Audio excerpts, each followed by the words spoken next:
오늘의 사연 시작하겠습니다. 안녕하세요. 저는 강북에 사는 40대 초반 여성입니다. 여러분들은 사랑을 믿으시나요? 몸과 마음을 다 주었던 사람에게 배신을 당한 적이 혹시 있으신가요? 이 사연을 보내기까지 정말 몇 번이고 망설였지만 다들 저와 같은 일을 절대 겪지 마시라는 마음으로 용기 내서 사연을 보내게 됐네요. 학창 시절에 저는 공부를 열심히 하는 학생이었습니다. 어릴 때부터 법조계 쪽 일을 하는 것이 꿈이었거든요. 부모님들도 딸이 열심히 공부하니 당연히 지지해 주시고 저는 그렇게 열심히 공부해서 목표였던 대학에서 법학을 전공하게 되었습니다. 그리고 저는 대학에서 한 남자를 만나게 되었어요.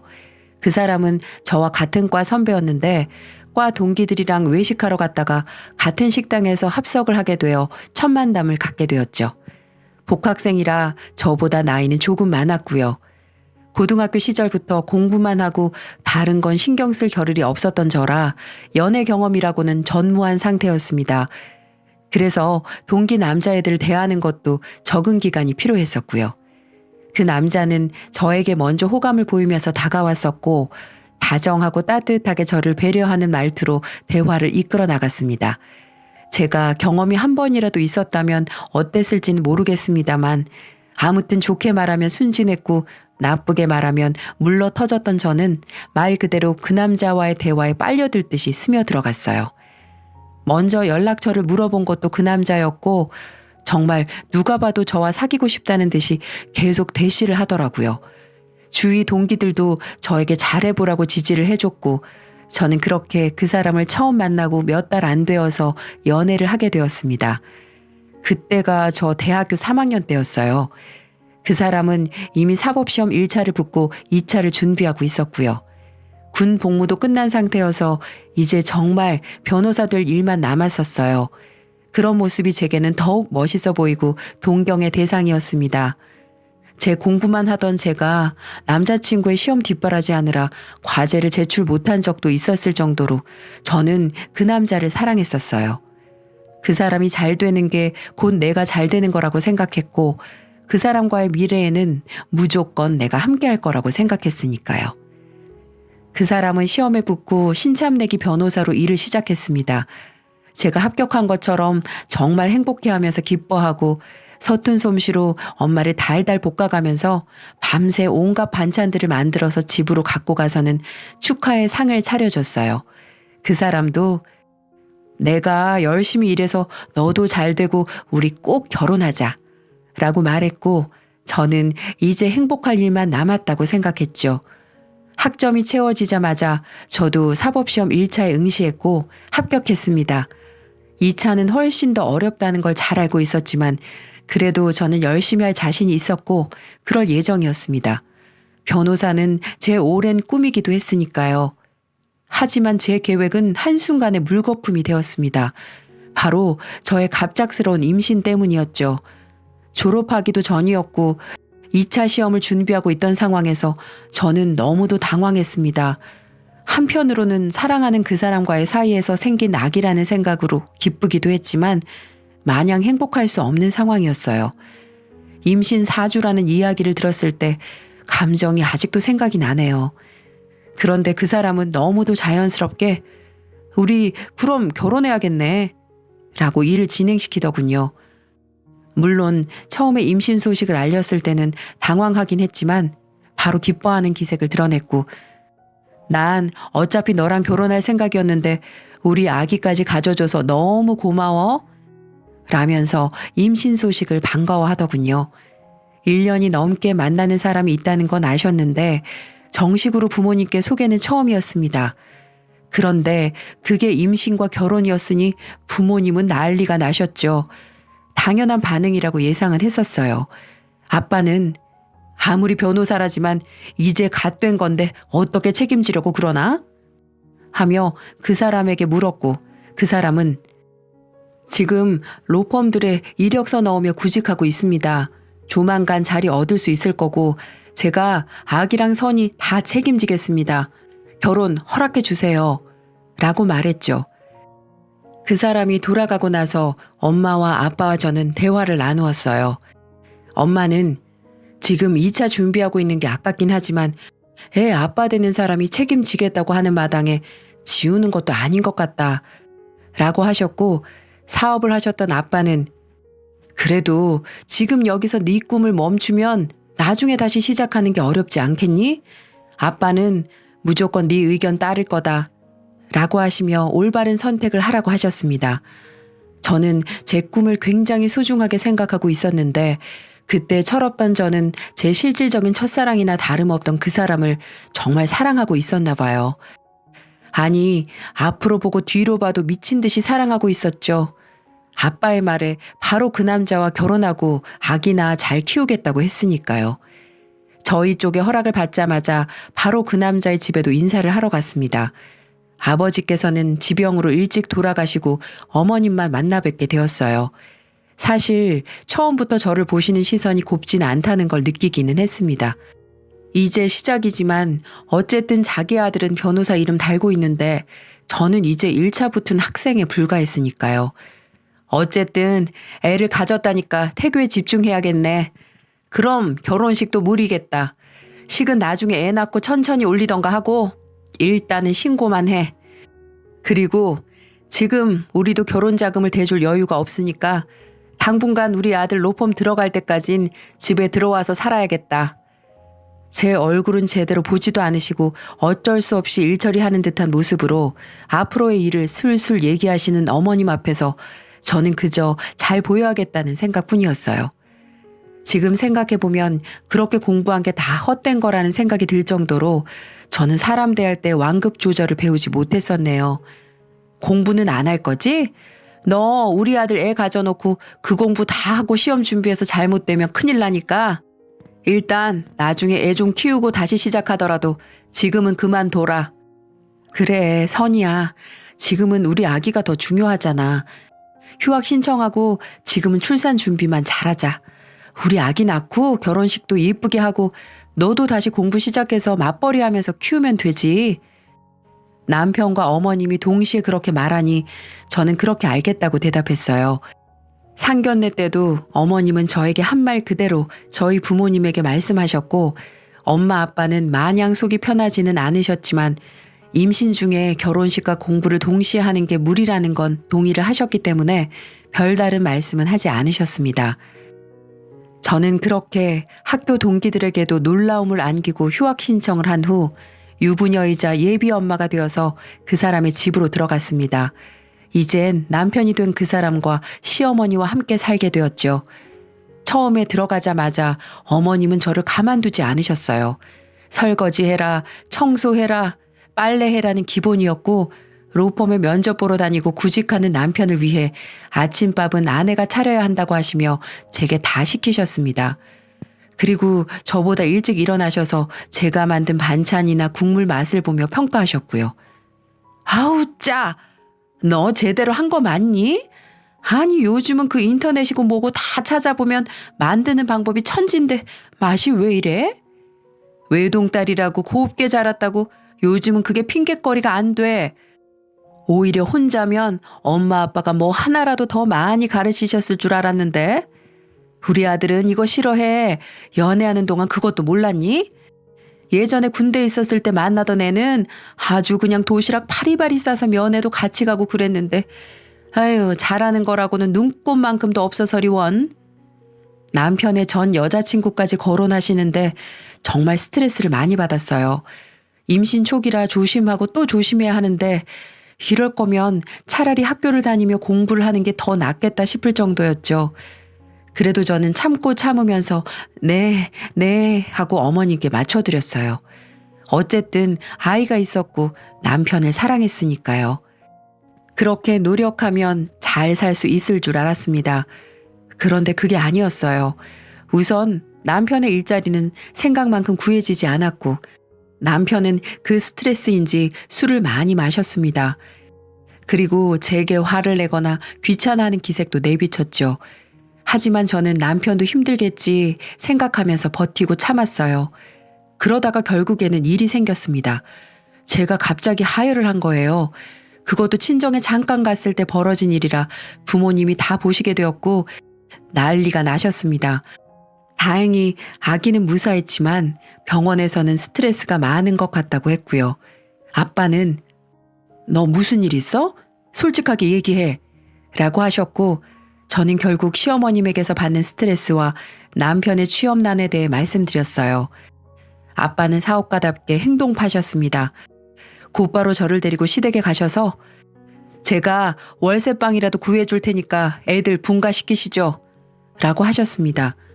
어머머머, 사돈 형편이 집 하나 해주실 만큼 괜찮은가 봐요? 그런 말씀도 안 하시고 애들 결혼시키신 거예요? 그건 순서가 아니죠. 차라리 그 돈으로 우리 아들 사무실 하나 개업해 주시면 어때요? 아니, 뭐라고요? 아니, 그냥 이렇게 취직도 안 되는 거 어차피 얘도 변호사인데 그냥 자기 이름 달고 하면 마음 편하고 좋잖아요. 아빠는 처음에는 내키지 않는 눈치셨습니다. 하지만 저는 솔깃했어요. 남편의 취업을 마냥 기다리며 그 스트레스를 받아내기에는 너무도 지쳐 있었거든요. 그래서 제가 아빠를 설득했습니다. 차라리 그게 낫지 않겠냐고요. 좀 더 경험을 쌓는 게 바로 자기 사무실 개업한다고 그게 잘 되는 게 아닌데 변호사라도 짬이라는 게 있지. 아빠, 그냥 해주세요. 저 어차피 분가해도 임신해서 혼자 집안일도 다 못해요. 여기선 그래도 어머님이 어머님 일은 하실 수 있잖아요. 아빠는 제 설득에 결국 남편을 부르셨습니다.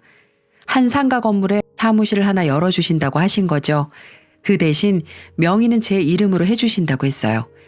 남편이 열심히 하는 모습을 보이면 바꿔주신다고도 하셨고요. 한마디로 내가 임대인이 된 거고 남편이 임차인이 된 거나 마찬가지였죠. 아빠는 시댁 식구들이 앞으로 어떻게 나올지 모르니까 우선 상가의 명의는 내 이름으로 해준다고 하시더라고요. 남편은 그것도 감사했던지 고개를 넙죽넙죽 숙이며 장인어른 감사합니다. 제가 열심히 할게요. 라고 말하더군요. 그렇게 남편의 이름이 걸린 변호사 사무소가 개업했고 취업 걱정은 더 이상 하지 않게 되었어요. 시어머님도 사돈이 그렇게 돈을 써서 아들 일자리를 만들어줘서인지 전보다는 저를 유하게 대하시더라고요. 그것만으로도 좋았습니다. 저는 태교하고 집안일 하느라 남편의 일은 신경을 쓸 겨를이 없었어요. 그냥 어쩌다 물어보면 잘 된다고 대답했고 표정도 좋아 보여서 잘 되나 보다 생각했었죠. 그렇게 2달이 조금 넘고 임신 5개월에 접어들었을 때 저는 남편의 사무실을 찾아가게 되었어요. 남편이 출근하고 나서 서류를 하나 발견했는데 오늘 날짜가 적혀 있어서 가져다 줘야겠다 생각했거든요. 지금도 가끔 생각해요. 그날 가지 않았으면 내 미래가 조금이라도 괜찮아졌을까 싶은 생각 말이죠. 아직도 기억이 납니다. 남편의 이름이 적힌 사무실 문을 뿌듯한 마음으로 연 순간 소파 위에서 다른 여자와 누워 키스하고 있던 그 남편의 모습이요. 두 사람은 당황하면서 저를 쳐다봤고 저는 그 자리에서 구토를 할 것 같은 기운을 느끼며 정신없이 돌아서 달려나왔어요. 머리가 어지럽고 속이 뒤집어지는 것 같았습니다. 골목에 주저앉아 하염없이 울고 또 울었습니다. 어떻게 우리 아빠가 해준 그 사무실에서 다른 여자를 안고 입 맞출 수 있나 너무도 화가 나고 어이가 없어서요. 대학교 때부터 나만 보던 그 사람이 아닌 것 같았습니다. 그렇게 계속 울다가 어느 순간 배에 번개가 치는 듯한 통증이 느껴졌어요. 그제서야 아기를 품고 너무 울었다는 자각이 들었죠. 하지만 정신을 차릴 새도 없이 제 기억은 거기서 끊겨버렸습니다. 눈을 떴을 때는 이미 병원이었고 옆에는 남편과 그 여자가 있었어요. 뭐가 당당한지 저를 똑바로 보면서 여자는 어머머 일어났어 하고 호들갑까지 떨더라고요. 누가 봐도 세련된 투피스 정장에 화장까지 한 고급스러운 모습이었습니다. 남편과 그 여자 뒤로 시어머님이 나타났고 뒤이어 의사 선생님도 오셨어요. 선생님께서는 저를 안타깝다는 듯 보시면서 정말 죄송합니다. 아이가 유산되었어요. 임신 중기이신데 스트레스를 크게 받으셨나 봐요. 라고 말씀하셨고 그제서야 저는 피로 물든 제 바지를 보게 되었죠. 선생님이 떠나시고 나서 시어머님이 저를 보고 혀를 끌끌 차셨습니다. 바깥 함부로 나돌아다니더니 애가 저렇게 떨어지지. 하시면서 저를 아니꼽게 보시고 나가시더라고요. 그러자 남편 옆에 그 여자는 어머니 같이 가요 하고 자리를 피하더군요. 저는 그 모습을 어이없게 보고 있었고요. 우선 내 잘못인 건 맞아. 인정해. 내 전 여자친구인데 나보다 먼저 취업을 해서 내가 사무실 열고 모르는 게 많으니까 도움을 좀 받으려고 연락했었어. 그런데 나도 몰랐는데 마음이 아직 남아 있었더라. 법조인다운 깔끔한 정리였어요. 기가 막히고 어이가 없었죠. 지금 자기 자식이 죽었는데 자기는 전 연인과의 미래에 대한 변명이나 저렇게 하고 있었으니까요. 내 꿈까지 포기하며 임신하고 결혼했고 아빠 돈까지 쓰며 그를 지지했는데 돌아온 건 배신이었어요. 그리고 계속 지켜보니까 시어머님은 저보다 더 그 여자를 며느리 대접하고 계시더라고요. 어차피 우리 결혼은 아이 때문이잖아. 여기서 이혼하는 게 너한테도 좋을 거야. 살인 충동이라는 걸 그때 알았습니다. 뺨이라도 치고 머리를 잡고 흔들고 싶었지만 몸에 힘이 하나도 없었어요. 저는 그저 부모님께 연락해 달라고만 했습니다. 남편은 순순히 부모님께 연락해 주었고 일의 경위를 설명했어요. 그리고 자기가 유책 배우자라는 걸 잘 알고 있고 위자료는 지급할 것이며 여기서 장인어른이 제게 해코지하시면 그건 고속감이다라고 하며 뻔뻔하게 나가더라고요. 뭐 사실 이 결혼이 아이 없으면 이루어졌겠어요? 이제라도 각자 제 짝 찾아가는 거지. 엄마는 시어머님의 그 말을 듣고 당장이라도 머리채를 잡으려고 하셨는데 옆에 있던 남자 간호사가 말려서 그러시지 못했어요. 그저 저를 안고 우셨죠. 저는 부모님의 얼굴을 볼 수가 없었어요. 천하제일의 불효녀가 된 기분이었으니까요. 아빠는 퇴원하는 저를 데리고 나가 가까운 대형 마트에서 가장 큰 캐리어를 사셨어요. 그리고 시댁으로 가셔서 제 짐을 싹 다 챙겨서 저를 집으로 데려오셨죠. 그리고 걱정 말고 몸부터 회복하자. 이혼 그거 별거 아니야. 네가 세상에 부끄러운 것 없이 살면 그걸로 너는 떳떳하게 살 수 있어. 언젠가 저들이 벌 받을 거다. 라고 하셨죠. 그리고 저는 그날 밤 혼자 술을 드시며 엄마 앞에서 우시는 아빠를 보고는 피눈물을 삼켰습니다. 그 후로 아빠는 변호사를 알아보시며 누워있는 저 대신 모든 소송을 진행하셨고요. 저는 그런 아빠를 보며 내가 얼른 기운을 차려야지 하고 생각했어요. 그런데 슬픈 일은 한꺼번에 오는 것인지 아빠가 한 달이 조금 안 되어 돌아가셨습니다. 갑작스러운 심장마비였어요. 평소에도 지병이 있으시긴 했는데 그렇게 갑자기 돌아가시니 죽고만 싶은 심정이었습니다. 병원에서 심장마비는 누구에게나 갑자기 올 수 있는 거라고 했지만 저는 마치 저 때문에 마음고생하셔서 그런 거라는 죄책감을 지울 수가 없었어요. 장례식장 지키고 발이 날 때까지 그래서 몇 번이나 울다가 탈진했는지 모릅니다. 아빠가 돌아가시자 전 남편은 저를 이때다 싶어 몰아붙였습니다. 다행히 아빠가 구해놓으신 변호사님과 함께 소송을 이어나가서 위자료를 몇 천만 원 받고 승소하긴 했지만 저는 너무나도 지쳐버렸어요. 한동안 집에서 엄마랑 있으면서 몸을 회복하고 마음의 상처도 치유했습니다. 꿈에서 아기가 나와 울면 수면제도 듣지 않았고 엄마랑 그렇게 둘이 껴안고 울기 일쑤였어요. 그리고 전 남편과 전 시모, 상간녀를 많이 원망했죠. 아빠도 미친 듯이 보고 싶었고요. 제가 정신을 차리게 된 건 반년 후 들려온 전 남편과 그 여자의 재혼 소식 때문이었습니다. 난감한 얼굴로 제게 소식을 전해주던 가장 친한 동기 얼굴이 아직도 기억나네요. 동기도 물론 전 남편의 욕을 엄청 했죠. 그런데 제게는 그게 정신을 차리게 되는 계기가 되었어요. 놓았던 공부가 생각나고 그 여자의 세련된 모습이 겹쳐지니까 저 모습이 내 진짜 미래였다는 생각이 들었거든요. 엄마에게 복학의 의지를 말씀드렸습니다. 당연히 지지해 주셨고 저는 잠을 2시간씩 자며 공부했어요. 정말 고3 때도 없었던 코피까지 흘리면서요. 전 남편의 소식은 알려고 하지도 않았습니다. 복학하니까 친구들은 이미 다 졸업해서 제 이야기를 할 사람이 없는 건 좋더라고요. 저는 졸업 후에 2차 시험까지 합격해 변호사가 되었습니다. 이혼 후 2년이 다 돼가던 시점이었죠. 그날 엄마랑 고급 호텔 가서 외식하면서 엉엉 울었어요. 아빠 납골당도 찾아가고요. 운이 좋은 건지 저는 지금까지 일하고 있는 작은 로펌에 금방 취직했습니다. 신참내기 변호사로 자잘한 사건들부터 맡게 되었죠. 그리고 그때 선배였던 현재의 남편을 만났어요. 처음에는 서류 정리부터 시작해서 사건 분석 파일에 의뢰인 상담까지 다 깐깐하게 검사하는 그 사람이 너무 얄밉기도 했어요. 그런데 저한테 쓴소리를 한 날 퇴근 시간이 되면 꼭 책상 위에 커피나 쿠키가 놓여 있었죠. 수고했어요. 점점 더 잘할 거예요. 라는 짤막한 쪽지와 함께 말이죠. 제가 처음으로 승소를 이끌어낸 건 남편의 외도로 이혼 소송을 낸 아기 엄마였습니다. 제가 공감이 가서 그런지 정말 밤새가면서 조사하고 준비했고 결국 원하던 액수의 위자료로 승소했어요.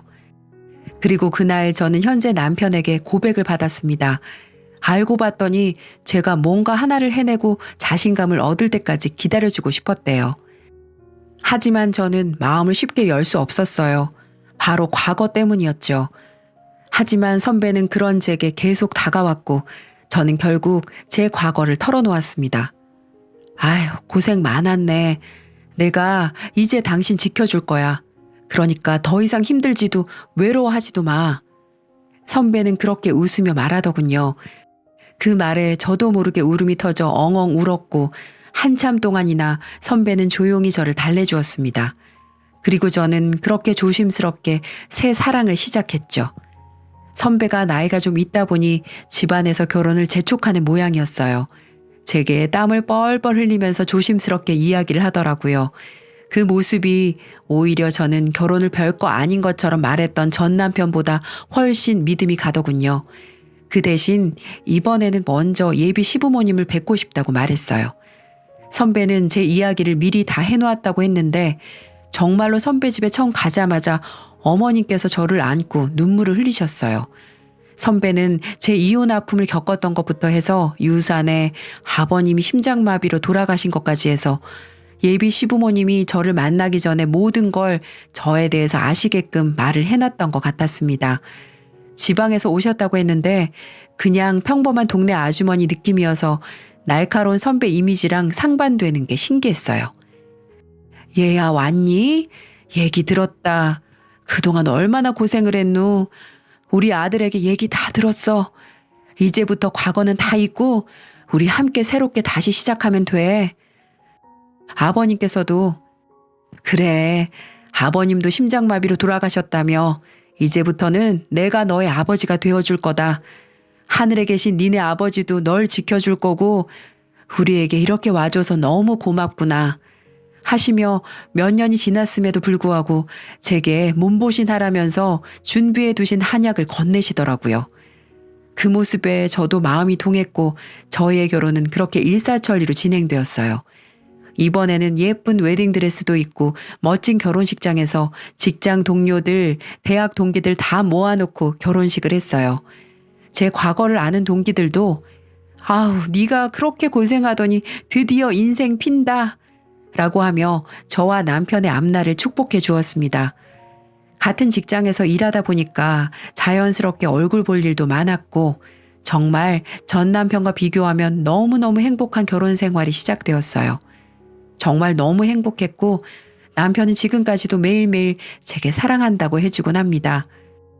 시부모님도 저를 딸처럼 아껴주셨고 저희 어머님과도 사이가 좋으셔서 친구처럼 지내시고 정말 말 그대로 고생 끝 행복 시작이었죠.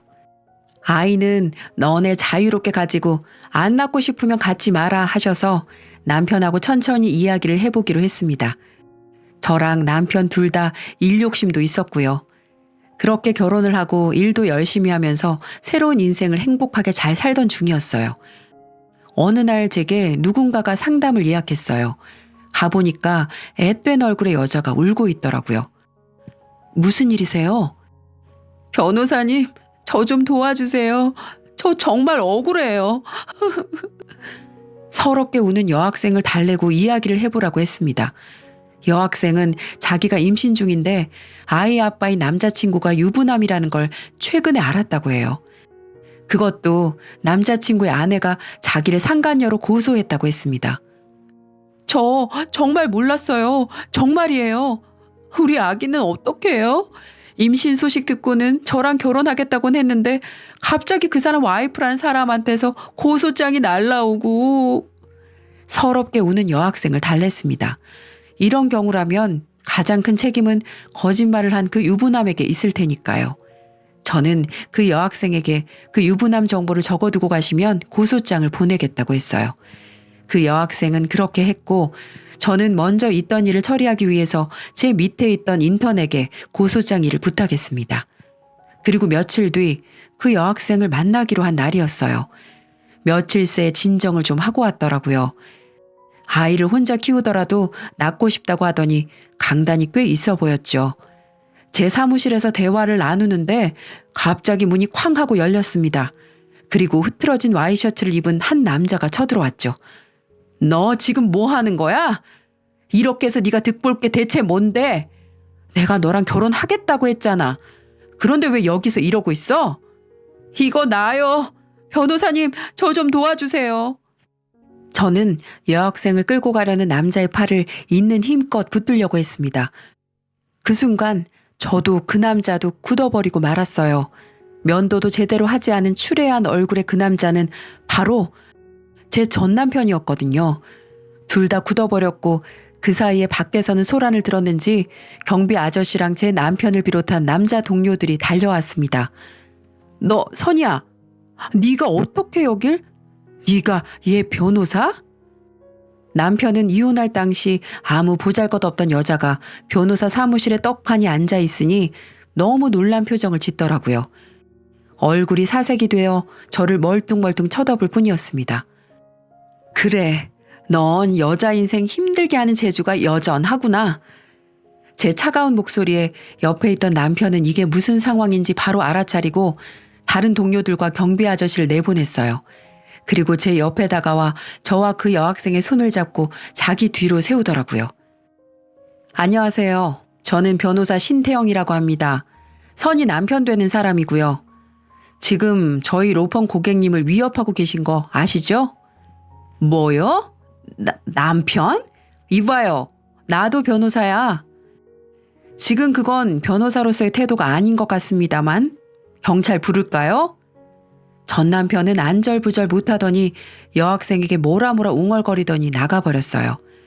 저는 한숨을 푸 내쉬고 여학생에게 이 기가 막힌 상황을 설명해 주었죠. 차라리 잘 됐어요. 내가 법정에서 증언해 줄게요. 저 사람이 나한테 과거에 어떤 인간이었는지, 그럼 판사님도 학생이 꽃뱀이 아니라는 거에 확신이 생기시겠죠. 그러셔도 괜찮을까요? 변호사님이 아픈 기억을. 제 아기는 죽었지만 학생의 아기는 아직 살 수 있으니까요. 그렇게 저는 그 사건을 그대로 진행하기로 했습니다. 제가 중심적으로 밀고 간 건 혼인빙자죄와 양육비였어요.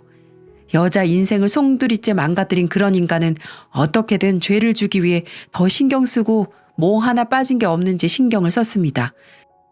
그렇게 시간이 흐르고 전 남편은 결국 향후 양육비를 지급해야 한다는 판결을 받았고 혼인 사기가 인정되어 형사처벌을 받을 수밖에 없었어요. 변호사 자격도 1년 정지가 됐고요. 동시에 부인에게도 위자료를 지급해야 했죠. 부인이 대형 로펌에서 변호사를 위임해 들어보니 어마어마한 위자료를 물게 생겼다고 했습니다. 한번 변호사 사무실에 오랜만에 전 시모도 찾아왔더군요. 저를 보고 토끼 눈을 하더니 달려와서는 그래도 몸 썩고 같이 살았는데 한 번만 도와줘. 변호사 일은 계속 하게 해줘야지. 제발. 하시며 눈물을 보이시는데 전혀 안타깝거나 불쌍해 보이지 않았습니다. 저기요.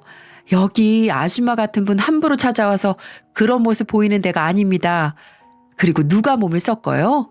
말 함부로 짓거리시면 고소할 테니 당장 나가세요. 라고 하니까 고개를 푹 숙이며 나갔어요.